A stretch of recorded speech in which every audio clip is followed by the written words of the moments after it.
premièrement, les mécanismes mis en place par les institutions financières sont partiellement une réponse aux besoins, certainement très insuffisante.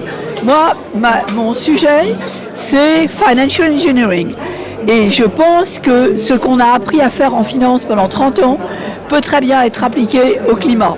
J'ai eu l'honneur en avril de recevoir une award, la première une femme en 40 ans à l'avoir obtenue. Et j'ai dit que je serais le Financial Engineer of Climate Change. Donc je pense qu'avec toute la créativité qu'on a mise en œuvre en finance depuis le début des années 90, on est capable de créer des choses similaires et parallèles pour faire rentrer de l'argent, puisque on n'a pas assez d'argent qui est donné par les États développés et les grandes institutions World Bank et IMF n'ont aussi pas assez d'argent. Donc il faut le faire nous-mêmes. Il faut créer des carbon offsets contre les forêts du Congo, les forêts du Kenya, les forêts d'Amazonie. Il faut créer des carbon permits pour ceux qui produisent des pollutions.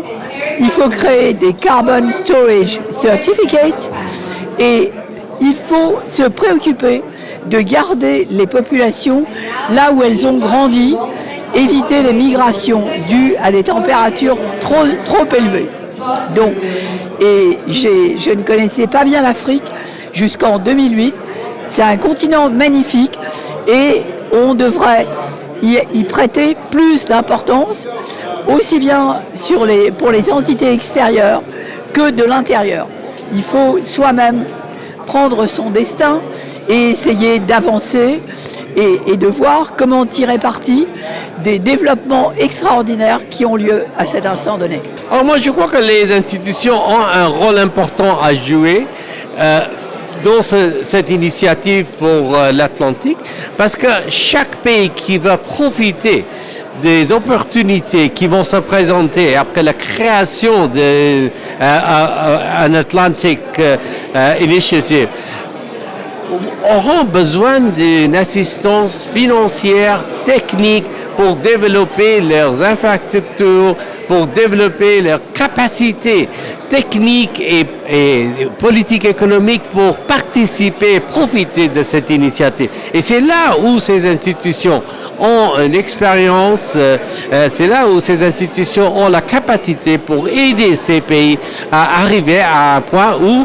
l'initiative devient quelque chose qui a un impact positif sur la vie quotidienne des citoyens de ces pays. I am focusing particularly in African countries and Latin America together. We're almost 90 countries together. We're a powerhouse in terms of diplomacy and what we can accomplish together. We need to see in each other opportunities, sharing of information, investment, trade. There is so much. So looking for ways like this, I just mentioned the last summit that ever happened between South America and Africa happened 10 years ago. It's time for a new one where leaders come together and look for these opportunities together. You would be surprised how much we share. And, like Latin America, it's a melting pot of all different immigrations that we've had.